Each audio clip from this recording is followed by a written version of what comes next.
Parenting ಅನ್ನೋದು ಒಂದು ದೊಡ್ಡ ನಾವೇ ಕೋರ್ಸ್ ಮಾಡಬೇಕು. ಎಷ್ಟೋ ಕಡೆಗಳಲ್ಲಿ ಕೋರ್ಸು ನಡೆಯುತ್ತೆ ಪೇರೆಂಟಿಂಗ್. ಓಕೆ, ಈಗಿನ ಕಾಲದ ಪೇರೆಂಟಿಂಗ್ ಹೆಂಗೆ ಮಾಡಬೇಕು ಅಂತ. ಹೇಗೆ ಮಾಡಬೇಕು sir? What is the right rule? ನೋಡಿ, ಮೊದಲಾಗಿ ಮಕ್ಕಳು ಸ್ವಾಭಾವಿಕವಾಗಿ ಬೆಳ್ಕೊತಾರೆ. ಪೇರೆಂಟಿಂಗ್ ಕೆಲಸ ಏನು? ಈಗೊಂದು ಸಸಿ ಭೂಮಿಯಿಂದ ಮೊಳಕೆ ಹೊಡಿತು, ಮಗು ಹುಟ್ಟಿತು. ಆ ಸಸಿ ಬೆಳೆದು ತನ್ನಷ್ಟಕ್ಕೆ ತಾನು ಯಾರದೇ ಸಹಾಯ ಇಲ್ದಲೇ ತಾನು ನಿಲ್ಲೋದಕ್ಕೆ ಬೇಕಾಗಿರೋ ಒಂದು ಪೀರಿಯಡಲ್ಲಿ ಅದಕ್ಕೊಂದು ಬೇಲಿ ಹಾಕಬೇಕು. ನೆಗೆಟಿವ್ ಇನ್ಫ್ಲೂಯೆನ್ಸಸ್ ಆಗಬಾರ್ದು ಅನ್ನೋದಕ್ಕೆ ಒಂದು ಬೇಲಿ ಹಾಕಬೇಕು. ಆ ಬೇಲಿಯ ಕೆಲಸ ಪೇರೆಂಟ್ಸ್ದು. ಆ ಸಸಿ ಹೆಂಗೆ ಬೆಳಿಬೇಕು, ಎಲ್ಲಿ ಕೊಂಬೆ ಬರಬೇಕು, ಯಾವಾಗ ಎಲೆ ಬಿಡಬೇಕು, ಯಾವಾಗ ಹಣ್ಣು ಬಿಡಬೇಕು, ಅದನ್ನು ಮಾಡೋಕ್ಕಾಗಲ್ಲ. ಅದು ಪ್ರಕೃತಿ. ಬೇಲಿ ಕೆಲಸ ಪೇರೆಂಟ್ಸ್ದು. ನಾವು ನಮ್ಮ ಮಕ್ಕಳ ಜೀವನವನ್ನು ಮೌಲ್ಡ್ ಮಾಡ್ತೀವಿ ಅಂತ ಅಂದ್ಕೊಂಡು ಆ ಪ್ರೆಷರನ್ನು ನಮ್ಮ ಮೇಲೆ ನಾವು ತೊಗೊಂಡ್ರೆ, ಅವ್ರನ್ನ ಏನೋ ಮಾಡ್ತೀವಿ, ಅವ್ರನ್ನ ಹಿಂಗೆ ಮಾಡ್ತೀವಿ, ಹಂಗೆ ಮಾಡ್ತೀವಿ ಅಂತ ಪ್ರಾಪಂಚಿಕವಾಗಿ ಅವರನ್ನು ಡೆವಲಪ್ ಮಾಡ್ತೀವಿ ಅನ್ನೋ ಪ್ರಯೋಗ ಮಾಡೋಕ್ಕೆ ಹೋದರೆ ವಿ ವಿಲ್ ಬಿ ಡಿಸಪಾಯಿಂಟೆಡ್.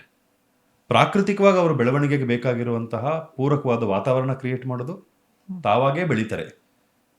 ಮತ್ತು ಅವರಿಗೆ ಏನೆಲ್ಲ ಆ ಬೆಳವಣಿಗೆಗೆ ತೊಂದರೆ ಕೊಡ್ಬೋದೋ ಅಂಥವನ್ನು ಒಂದಷ್ಟು ವರ್ಷಗಳ ಕಾಲ ತಡೆಯೋದು. ಅದಾದ ನಂತರದಲ್ಲಿ ಅವರು ತಾವಾಗೇ ಅದ್ರ ಜೊತೆಗೆ ಫೈಟ್ ಮಾಡೋಕ್ಕೆ ಬೇಕಾಗಿರುವಂಥ ಶಕ್ತಿ ಕೊಟ್ಟು, ಅವಶ್ಯಕತೆ ಇದ್ದಾಗ ಮಕ್ಕಳು ಕೇಳಿದಾಗ ಅದರಲ್ಲಿ ಇನ್ವಾಲ್ವ್ ಆಗೋದು. ಇಷ್ಟು ಮಾಡಿದ್ರೆ ಪೇರೆಂಟ್ಸು ನೆಮ್ಮದಿಯಾಗಿರ್ತಾರೆ.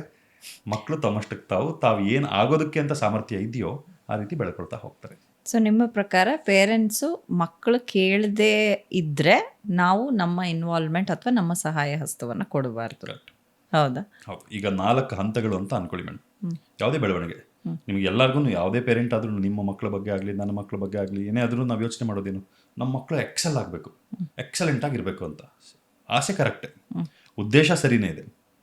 ಆದರೆ ಎಕ್ಸಲೆನ್ಸ್ ಬರೋದಕ್ಕೆ 4 ಹಂತ ಇದೆ. ಮೊದಲು ಎಕ್ಸ್ಪ್ಲೋರ್ ಮಾಡಬೇಕು.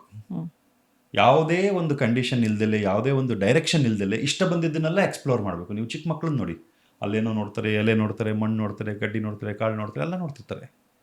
ಪ್ರಕೃತಿಯಲ್ಲಿರುವಂಥ ವಸ್ತುಗಳನ್ನು ಎಕ್ಸ್ಪ್ಲೋರ್ ಮಾಡಿದಷ್ಟು ಪ್ರಕೃತಿ ಜೊತೆ ಕನೆಕ್ಟ್ ಆಗ್ತಾರೆ. ಎಕ್ಸ್ಪ್ಲೋರ್ ಮಾಡ್ತಾ ಮಾಡ್ತಾ ಯಾವುದನ್ನು ಪ್ರಯೋಗ ಮಾಡೋಕ್ಕೆ ಶುರು ಮಾಡ್ತಾರೆ.